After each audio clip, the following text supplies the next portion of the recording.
Hello, everyone, and welcome to this special webinar session where we are discussing redefining partnerships, the must-have strategies for vendors. And today we're excited to have you all join us for this important discussion on evolving partner ecosystems and strategies for success in 2025 and beyond. And today we're honored to be joined by two incredible speakers who need no introduction, but I'm going to do it anyway. First, we have Jay McBain. He's the chief analyst at Canalys. And if you haven't met Jay or heard him speak, today's your lucky day. He's one of the most respected voices in the global channel ecosystem. And with nearly 3 decades of experience and numerous accolades, Jay's insights have helped countless vendors stay ahead of the industry shifts and also thrive in complex ecosystems, in partner included. So thank you, Jay. And joining him is Dave Taylor, our CMO or Chief Marketing Officer at InPartner. You may recognize him as as the beloved MC of InPartnerCon, pretty much everyone that we've done, I think. I feel like Troy McClary. You may know Dave from such things as. Anyway, Dave's a seasoned tech entrepreneur with 5 successful exits. That's very impressive. I'm very jealous. And he brings unmatched expertise in driving demand generation and aligning marketing and sales to fuel growth. All right, let's get started. Dave, the floor is yours. Thanks, Trevor. It's even more exciting to let you know that it's now up to 6 successful exits. So, let's go. Let's keep that engine running. Hey, it's great to be here. I'm really excited for this. We sat down at the Channel Partner Expo down in Las Vegas, going back to probably March of this year. Trevor was there and Jay and I, and we were talking through some of the dramatic shifts that we've seen in the partnering landscape.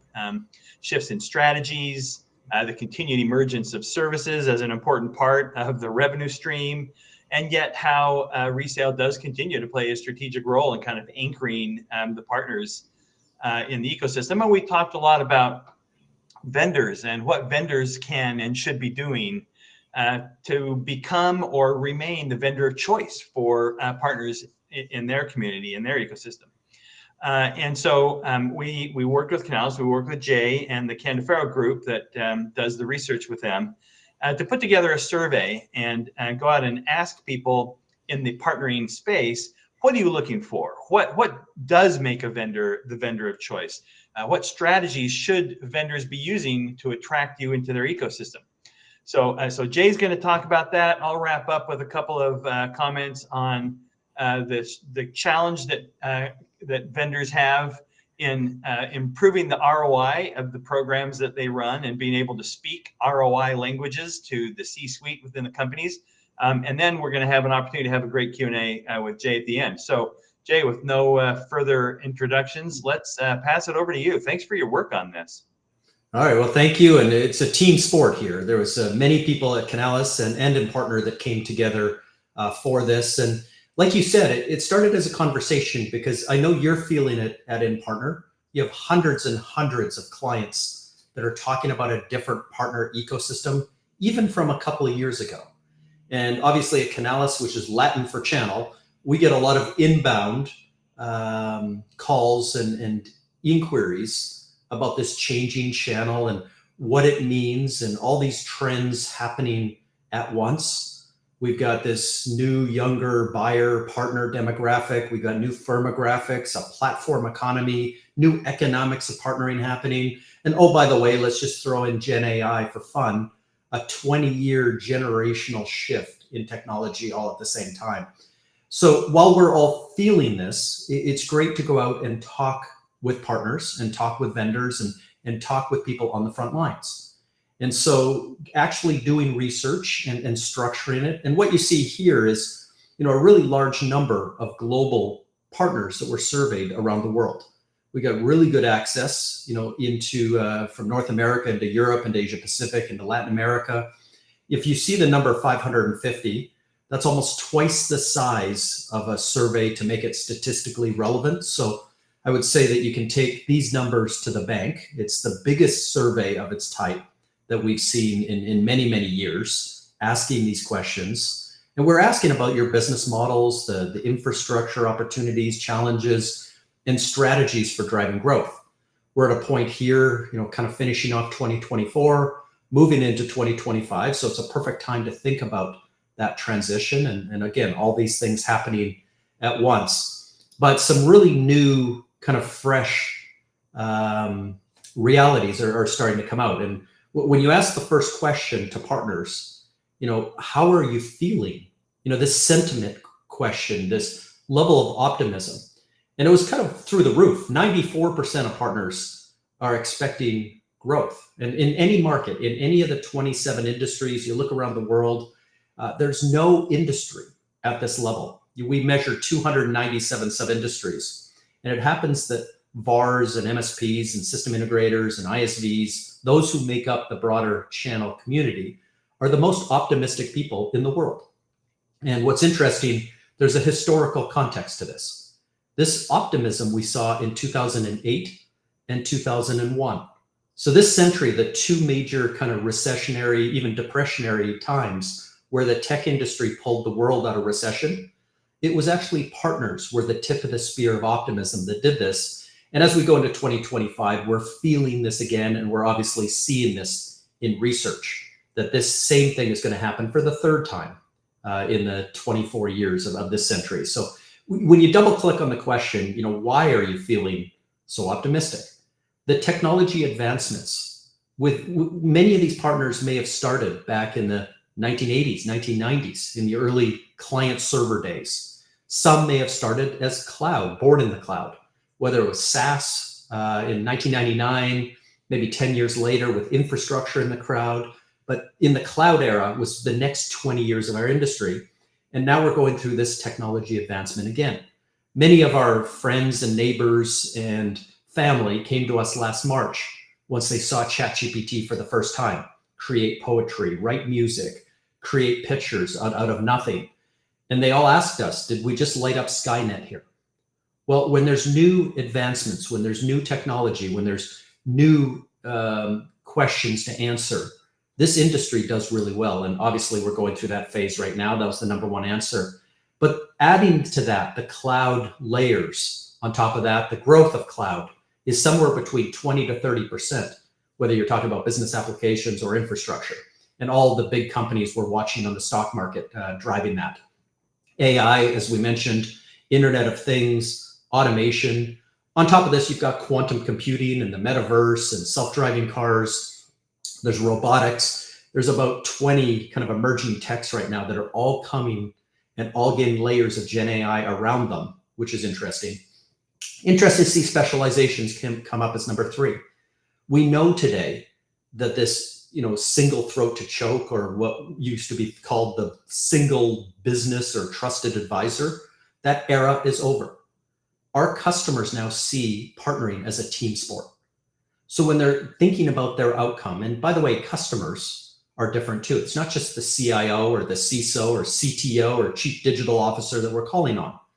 Lines of business, each of the lines of business, sales, marketing, operations, finance, HR, are spending over half their time now on tech. So it seems like everyone we're talking about is a tech conversation. But when you're talking to one of these professionals at your client, they need help around their job role. How do I become, the best HR professional is a different question than, how do I secure my environment? The second is, I'm one of 297 industries that we talked about. I've got compliance problems. I got regulatory problems. I got governance issues. There's all kinds of things going on around compliance that I have to think about. So I need expertise in that particular spot. Also with my geography, wherever I happen to live, the country, the state, the province I live in has another layer of complexity that I need expertise to help me through. The next thing is segment. I might be SMB. I might have 20 employees. I might have 200, 2,000, 20,000, 200,000. I might be a Fortune 500 company. But the fact of the matter is my capacity, my capabilities are different at each one of those steps. And I need people that understand how to implement, enterprise grade solutions at whatever level. The technology itself is an interesting one. Hundreds upon hundreds of layers. Next year will be $5.4 trillion of businesses and government spend on tech. about $1 trillion in hardware, about $1 trillion in software, and $3 trillion in services to pull it all together. Fact of the matter is, if we just pick on one of the pieces, which is SaaS, makes up less than 10% of all of what businesses and governments spend on tech and telco. But that less than 10% today has 2,262 categories on G2 Crowd. You can imagine the help they need in terms of building a 7-layer stack to get to their outcome. And then the final thing is all these models now. We came out of a pretty traditional linear supply chain of buying a product and having it shipped or having it installed. But subscription and consumption changed a lot of that.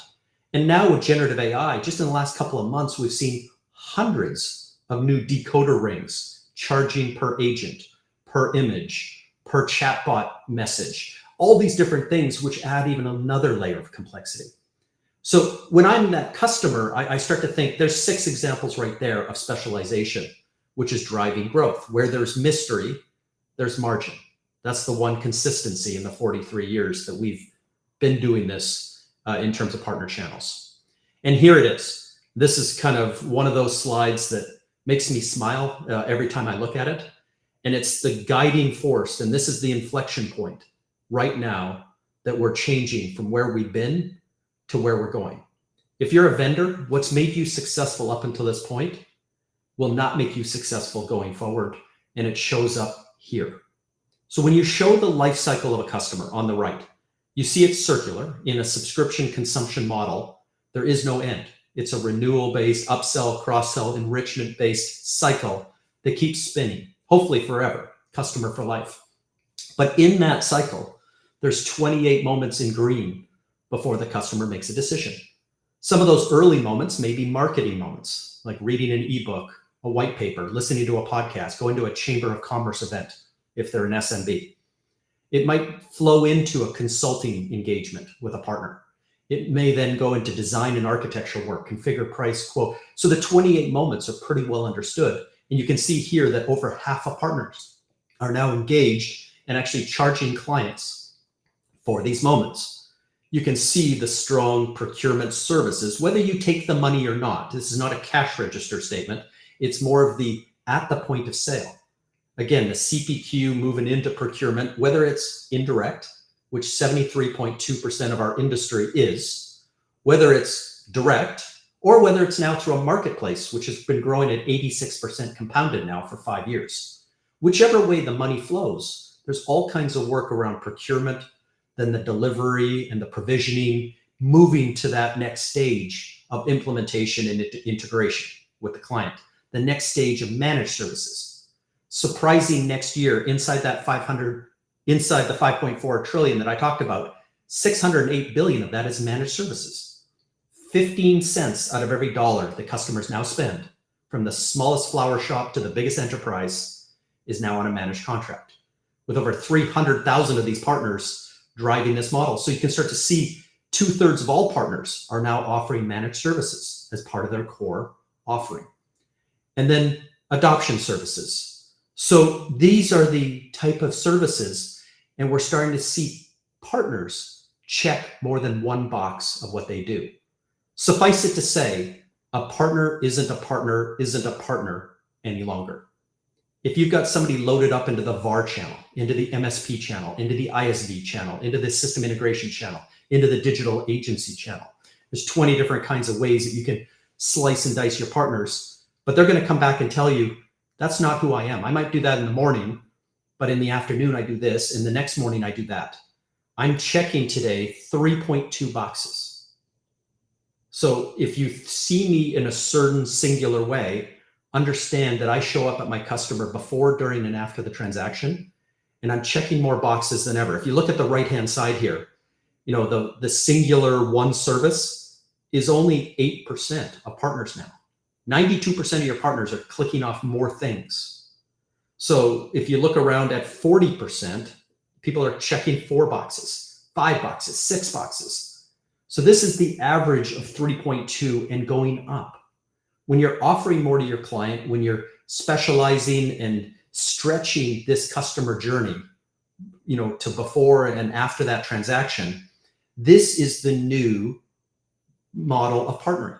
And the automation, the technology, the processes, the programs, the people, everything has to change around this new model.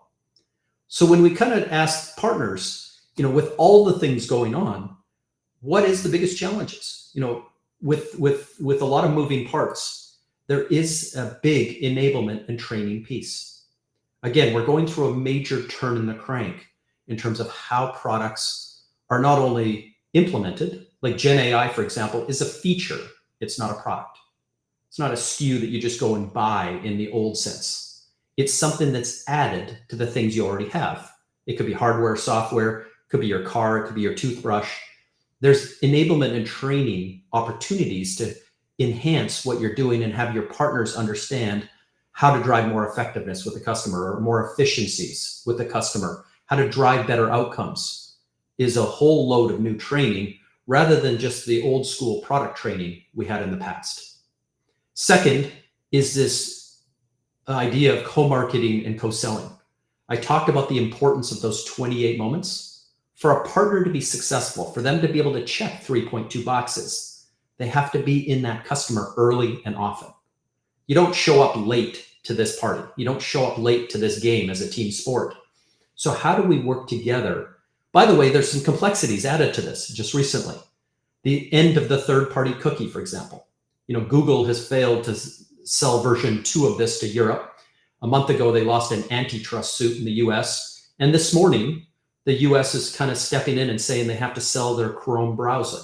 So all these things are happening at once to say at the end of the cookie or at the end of third-party data, it really is on us as vendors and partners to go earn those first 28 moments. We need to market to, through, and with our partners much, much better. And in partner, is a great solution for that. And you'll hear about that in a moment. And then third, collaboration. This is not just a singular linear supply chain where it's two-tier and we kind of understand our roles. How we surround the customer. By the way, there's 7 partners that surround the average mid-market and enterprise customer. There's 7 layers to the solution. So we're already talking about 14 different things that need to be orchestrated. And the level of collaboration, and by the way, the collaboration is human-led. It could be digital. At some point, it becomes our co-pilots talking with each other, including the client. So this complexity is coming. So these are all of the things that partners are thinking about. When we flip over to vendors, what are those hurdles? And how do you address it? The first thing we heard from vendors is, this old school technology stack that was really built around the point of sale. Because for 43 years, all the economics of partnering, the front end margins, the back end margins, market development funds, new customer bonuses, everything was somewhat linear, and it only triggered if the partner collected the customer's money. Well, I mentioned marketplaces growing at 86% compounded. They're at 45 billion. You now have AWS as a top 10 distributor, joining the likes of TD SYNNEX, Ingram, Arrow, Avnet, etc. So you've got this new structure where it's private offers, multi-partner offers, distributor sellers of record, all these other ways that money. And the technology today has to be able to support these moments before, during, and after the transaction, has to support these consumption models and subscription models, has to support these new generative AI models. All these type of things say that maybe the stack that you built, 5 years ago or 10 years ago isn't capable of driving the needs. And that's number 2 here is data. We know that data is what fuels this next generation. The next 20-year turn of the crank we're going through is all about data. Having it cleansed, indexed, inferred, trained, and tuned into models. This AI co-pilot of channel is incredibly important. And having little pockets of data around the organization, not only in channel tools, but in sales, marketing, customer success, and product, all kinds of pockets of channel data that's all there that can't be consumed. It can't be built into a central, data lake at this point. And therefore, some of these modern technologies that require good, accurate, up-to-date information to really shine aren't there. And then third is there's internal barriers still to this idea of partner. Some companies have come from the top down and absolutely moved into partner first or partner only as the way they go to market. Cybersecurity, which in partner, I think has the majority of large cybersecurity companies as clients, 91.5% of their entire TAM is partners. So these companies are really good at that, but maybe a SaaS company that's only 20% sold through partners hasn't really got from that founder down this centricity. But what's really driving this is the platform era. To become $1 trillion company, to become $100 billion company on the stock market, you have to sell this version of platform to Wall Street. Platform and platform economics is synonymous with partnerships. It's just another word for partner. The ecosystem around Gen AI and these new technologies is what drives success in that next generation, and breaking down those silos are key. So when we look at leading vendors, and there's 35,000 vendors by our count who have a channel program, who employ a channel person or channel chief of some type, have employed some sort of channel technology. But when you break down the 35,000 from the very, very best to maybe the ones that struggle, there's some things that jump out at you. One is that cultural idea that we just talked about, breaking down those silos, having sales be partner first. We do see, for example, that Salesforce did their state of sales report this year. 89% of salespeople are now using partners every day in their deals. For the 11% who aren't, 58% plan to within the next 12 months. And 82% of those sellers today, globally in every industry, look at partners for those that are making their numbers, which is tough in this environment, point to partners as the reason why. So this is the breaking down silos, understanding that partnering is not a department or division over on the side that no one understands. It overlays everything the company does. It's responsible for key parts of go-to-market and routes to market, and overlaying customer success is all partner-driven. Integrating those partner tools. So again, we've got layers and layers and fragmented data. Here's an interesting thing. As we go through this change of demographics, where the majority buyer of the tech industry in 2025 will be a millennial born after 1982. That's a majority in quantity of buyer and budget. The number one criteria of this buyer is integrations. Better than service, support, price, brand reputation. It's now about integrations. Everything's about integrations. And guess what? Best-in-class vendors are integrating the layers and breaking down these silos, breaking down the fragments of data, building these data lakes, getting ready for this next generation of AI-driven partner programs. You look at the regular investments in training and enablement, back to the number one issue for partners, hiring best-in-class people. And that's not just channel account managers, that's organizationally wide, that understand ecosystems, that understand the only way you're going to be successful in your role is to include partners. Maybe 7 partners that surround the customer. And then measuring is everything. Having success metrics, having things that relate to partnering all through the organization, and have tools underneath that make those measurements reliable, repeatable, and scalable. To the point where these measurements, your CFO would sign off and say, I'd spend money on those measurements that are non-transactional. And you're starting to see out there companies by the dozens introducing point systems that are starting to pay on these measurements. Last week, it was Cisco. For the first time in 40 years, they dumped the gold, silver, bronze program, and they've gone to this point system where they're doing a better job of measuring and having the tools to go do that. So here it is. When you redefine your strategy, you got to think about the infrastructure. So much more has to be automated. We have to do more with less. We've gone through a very tough period. There's been over 500,000 layoffs, and channels and marketing were affected probably more than other departments, which usually happens through these phases. So we're not just going to go back and hire, dozens, hundreds, thousands of people again. We're going to have to figure out all these things in a more automated, data-driven, technology, infrastructure-led way. Data-driven is absolutely everything. Having reliable data, decision-grade data to make this, for systems to work, for co-pilots to work, AI to work in the future.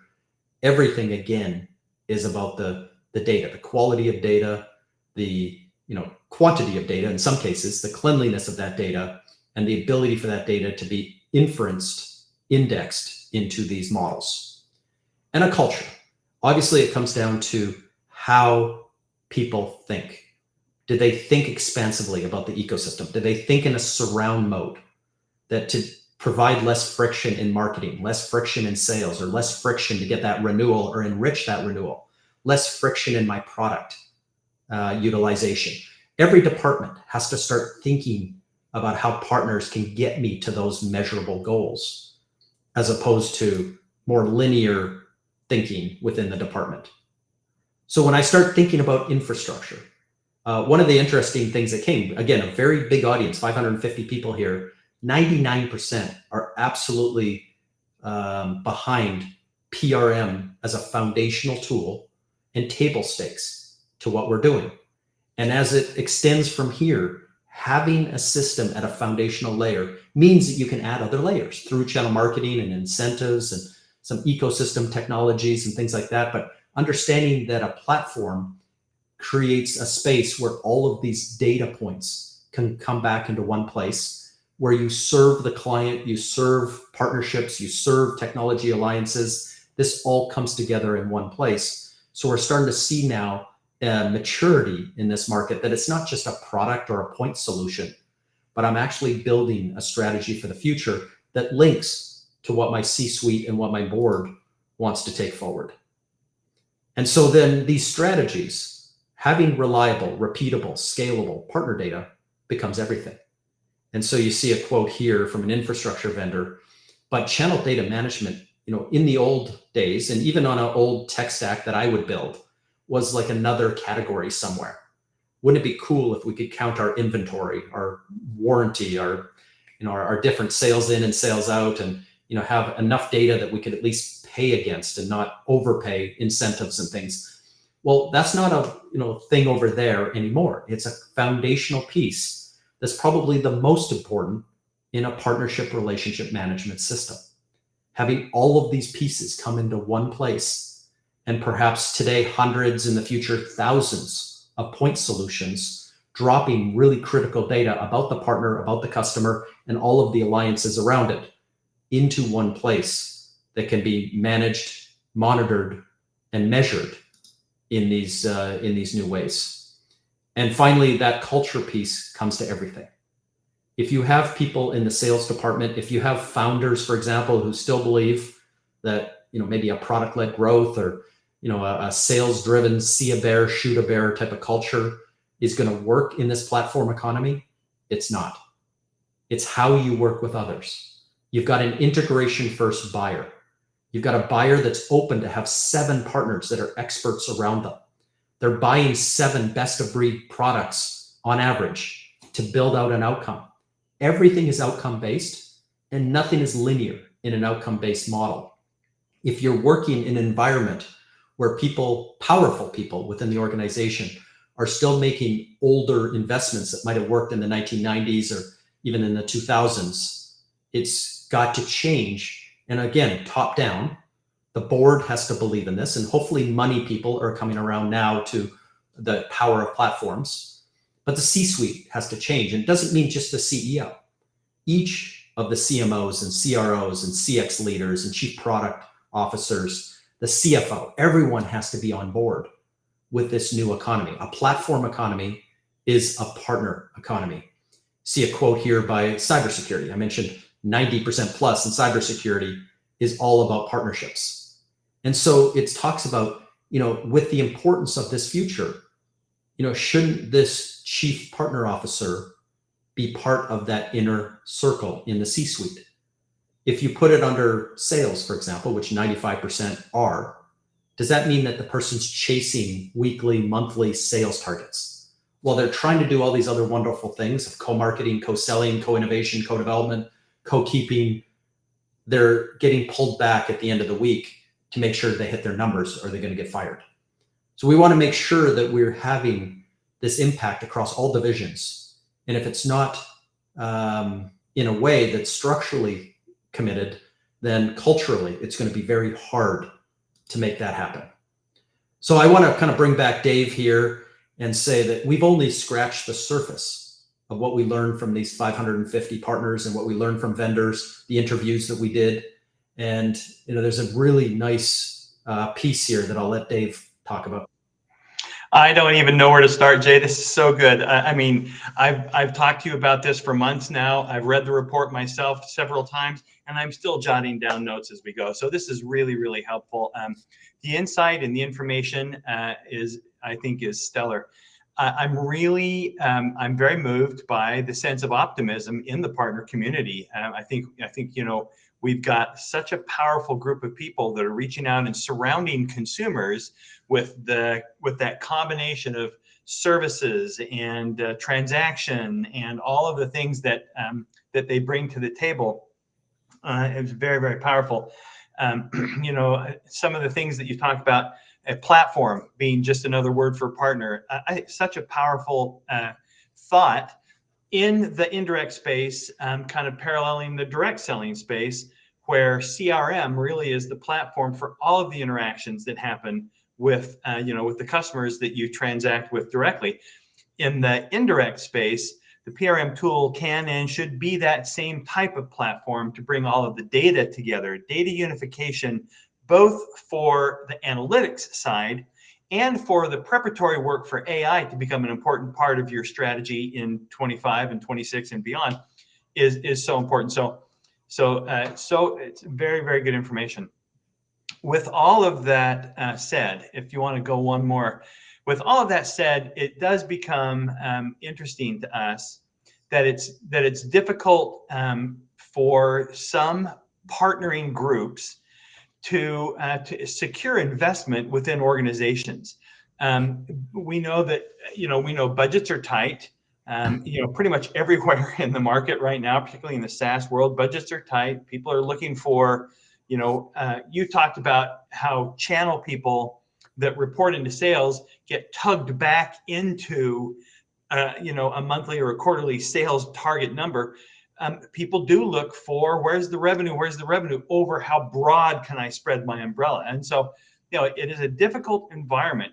One of the things that InPartner has felt so strongly about is, can we enable our customers, and not just our customers, but people in general in the market, can we enable them to build a framework that allows them to have a dialogue with the C-suite and with the board in their organizations to help them understand? We believe, as you mentioned, that CFOs are willing to invest and anxious to invest where they're going to get the result, but we sometimes fail to provide them with a clear line of sight to what that result can be. If you were to say to a CFO in the direct sales side, hey, I found a lead routing software that's going to cost $10,000, but it's going to give us 2% more efficiency, they can pull out their HP12C and they can calculate quickly what that equals from a revenue perspective.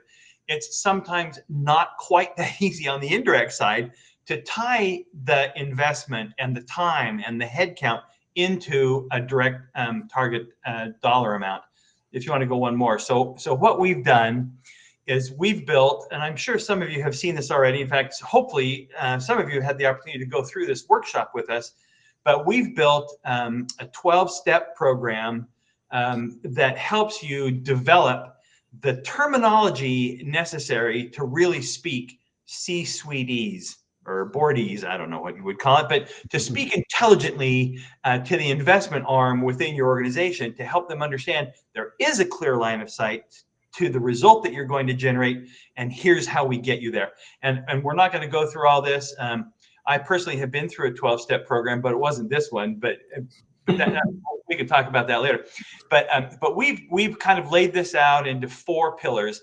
Pillar 1, all around setting targets, setting quotas, communicating the attainment policy around quotas, and making sure that there is buy-in from the organization.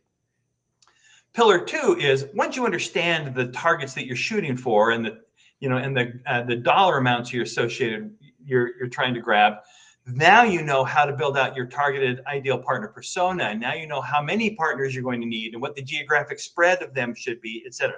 So that's all about pillar 2. Pillar 3 is the engine that drives that revenue production. That's the go-to-market engine where you're quoting and transacting, and we're pushing leads out and bringing deal registrations in. So this is the real dollar generation aspect. Pillar 4 is hugely important. Jay, you talked about it as well. A couple times you mentioned the importance of tracking and reporting on the KPIs. I will say that, and by the way, step 12 is always the lather, rinse, repeat. Let's go see what we did when we pushed that lever. What was the result? Should we keep pushing it more or should we push it less, right? Of all of these 4 pillars, when we've talked to literally hundreds of our customers in these workshops that we do, we find that the most important pillar, the pillar that has the highest correlation to a successful channel program, is actually pillar number 1. And it may sound surprising, but we find that there's a correlation to companies that successfully execute on pillar number 1. They do tend to have a higher degree of partner first thinking in the organization. The C-suite, the board, the executive teams all exhibit the behaviors and are bought into that indirect go-to-market motion to the point where pillars 2, 3, and 4 tend to kind of fall into place. And so we again, like I say, Impartner has gone through this workshop. We give you a report card after the workshop to show you, first of all, here's what a good program looks like. Here's what yours is now. Here's how you should clean that up. And here's the page that helps you go talk to your executive team to prove to them that the investment that they're making and should be making into that indirect go-to-market motion is terribly important. So that's what we want to do. Our Impartner team has dropped into the chat a link to schedule a workshop if you want to go through that ROI validation. If you're an Impartner customer, it's great. It's easy for us to do because the reports are all in place. If you're not, we can still work through that with you, and would love to do that. You can also see the link in the chat for downloading the report. And we'll have the link for from watching this again. It's a rare opportunity to have time with Jay, and I want to just see if there are questions. Trev, you want to run kind of a Q&A session for us? Yeah, hey, I'll jump back on here. So we have a couple in the chat right now, but if anybody else has questions, like Dave said, this is a great opportunity to ask either Dave or Jay any of these. So let's start off Jeff here. It doesn't show exactly who's, hopefully you didn't want to be anonymous, Jeff, but here's your question. How do you convince the company to make structural changes to include partners? It all sounds good, but the reality is many channel chiefs report to the CRO and have a number to hit, and that makes their partner managers de facto salespeople, as opposed to people charged with developing and supporting partners. Honestly, Trevor, it's even worse than that.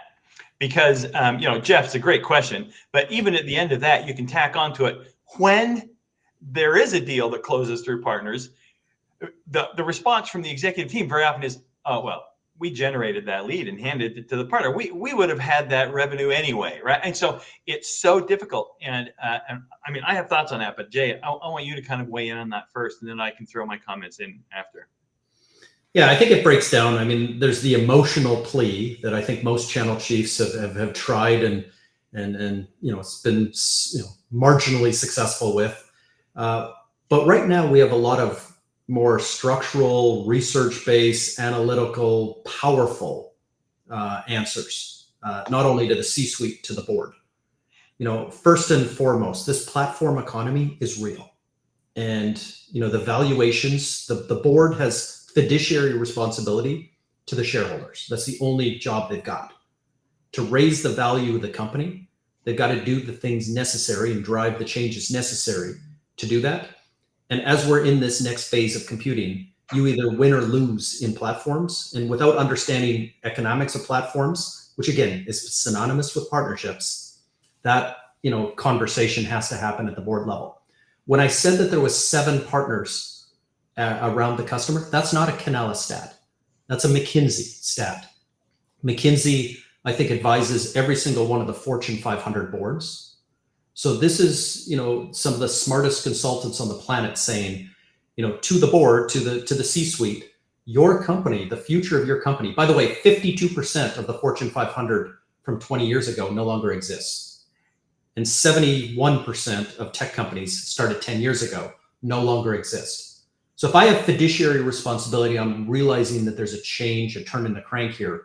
And I have some of the smartest people telling me that, yeah, they're, if I happen to be in cybersecurity, which I know this question, Jeff, is around that, 91.5% of the cash registers are indirect. That's one part of the conversation. But the other conversation for the board meeting is, let's talk about the 6 other people around the customer that have earned trust, that have earned this degree of influence. And are they, during our marketing, our selling, our customer success, our enriching, all the things necessary for us to be successful, are they providing friction? Are they helping us? Are they neutral? We need to start thinking of partnering as a team sport. And whether somebody collects the money or not, I need tools like Partner to come and make sure that it's serving up the data, the metrics, the measurements, so that everyone through the organization can see the power of partnering. And nothing's binary. No deal is won or lost on one moment. Like I mentioned, there's 28 of those moments. While the sales team might have done something miraculous, the marketing team put out a campaign that was a chef's kiss perfect. 24 of the other moments happen somewhere else. And if we can start measuring and monitoring those moments and serve those up and say, hey, we got to moment 28, the customer bought from us. And while everyone did a great job, let's celebrate the fact that we're now measuring 14 of those 28 moments reliably. And we've got plans in place with Partner to get that to 16 and then 18 in 2025. I don't think I would know any board member today, whether big, medium, or small, who would not want to carry on that conversation. Yeah. And the only thing I would add to that, because I think that's absolutely spot on. The only thing I would add to that is a little bit, the question is very, very slightly annoying because what that says, and Jeff, I think this kind of gets to the point of what you're asking. What it says is, I'm very transactional in my partnering. And I don't think that's the right way to be. Strategically, I understand that, but there's planting apple trees and there's picking apples. And I think partnering is planting trees. You're broadening your brand awareness. You're broadening your go-to-market stature, the face of your company that's facing your potential customer base. It looks better. It looks more robust and more well-informed. And building out all of that does increase your ability to pick more apples, but that's not why you sign up a partner. I know that's probably heretical to say that, but that's my opinion. All right. We got one more question here. This one's anonymous, but from your point of view, what does the future of vendor partner relationships look like as technologies like AI and automation continue to evolve? I'll take the first stab at it. First of all, just understand the partner from a vendor perspective isn't a partner anymore in a silo. They're checking 3.2 boxes. We now have the research in front of us showing exactly down to the percentage point of what boxes they're checking and where. So it's more of a customer facing relationship, talking about the before, during, and after moments of where you're working with that partner. The QBR from this moment forward changes significantly. And in a lot of cases, it changes from a margin conversation, which it has been for 43 years, into a multiplier conversation. The partner of the year, whether it's this week at Microsoft in Chicago, whether it's at the biggest events, is no longer who sells the most product. The partner of the year is the partner that makes $3 or $4 in services for every dollar the vendor sells, and does it in a way that absolutely delights the customer, that not only do they renew, but they enrich the contract every 30 days forever. That's the partner of the year of the future. And that's the vendor partner relationship that needs to happen. And those are the conversations that need to happen. The second part of the AI automation, a lot of these conversations are not going to be human. When my co-pilot talks to your co-pilot, when all the work is being done, underneath within partner, but so much of the enablement, so much of the other aspects of what was kind of a linear channel program could be done digitally. Digital first or digital only is what the new majority buyer and new majority partner wants. And so as I'm getting ready for AI and automation, as I'm starting to implement pilots, hopefully now and into 2025, these are the kind of conversations that changes this relationship forever. Yeah, I couldn't agree more. The interesting thing to think about, so I was at a conference not long ago where a channel chief of a huge, probably Fortune 50 company made an interesting observation where she said, AI is not going to take your job, but somebody that knows how to use AI really, really well is going to take your job. Mhm. And I think about that and I think, in the B2C space where you're selling directly to consumers, there's so much work and so much enablement being done around AI to bring your consumer to the solution they're looking for in an immediate and intelligent way. Why should that be any different than the indirect space, right? In the indirect space, we see research showing how important portals are. You know why portals are so important? Because your partners need your assistance in closing their deals and providing their services. They need you to enable them. But asking them to come log into a portal and then dropping them into a SharePoint directory with 20,000 documents to sift through looking for what they need, that's not the partner experience that we're looking for. The partner experience you want to provide is use that AI capability. And I'm not talking about generative. I'm talking about good, predictive, understanding AI. Use that capability to have a partner come in and say, I'm working on a deal with, some company that looks like this. Oh, well, you probably want this content. You probably want this data. Here's the price sheet you're going to work off of. Here's 3 case studies for companies that are like that. If you can use that AI engine to provide that content in an immediate and context sensitive way, you're going to win the game. And, I'm not saying we do that, but watch us because soon we will be. So, we'll lead the space on that. We have a lot of other things. So stay tuned for that. But really, I believe that's where the future is going to go. Yeah, and this research tapped on that and said 99% of partners agree with you, Dave. This wasn't 93%. It wasn't 84%. It's literally every partner you have wants the technology to be better, is ready for this future relationship, but it's absolutely table stakes that you kind of follow Dave's lead there and build out something that is digital and serves that partner kind of 24/7 in between maybe the human moments that come with a partner. Yeah. Listen, what I want to do is I want to find that last 1% of partners that aren't interested, because I know I can convince them. I can get that number to 100%. He's already thinking 550 people, 99%. So that's 5 or 6 people around the world. I can do this. Can I get the survey results? Can I get their address? I'm going to get on an airplane. Give me 30 minutes with them. I'm going to move them over the hurdle. The mistake was making the research anonymous. That's where we went wrong. All right, so we are at time, but I wanted to have one more comment in here. Well, 2 more. I just wanted to highlight, he said, you're right, Dave. So thank you, Jeff. And then the last question there is from Jonathan. So it says, when going after potential new partners, how would you prioritize the partners that would bring trackable revenue, affiliate or referral, versus the partners that would bring brand awareness or social awareness, et cetera? Yeah, it's I'll give mine first on this one, Jay, and then you can weigh in on that. The fact, Jonathan, that you're asking that question shows that you're way ahead of the curve, because you recognize that different partners bring different value in different situations. And how would I prioritize them? I think it comes down to building out your indirect go-to-market. I mean, you have to decide what's most important to the company.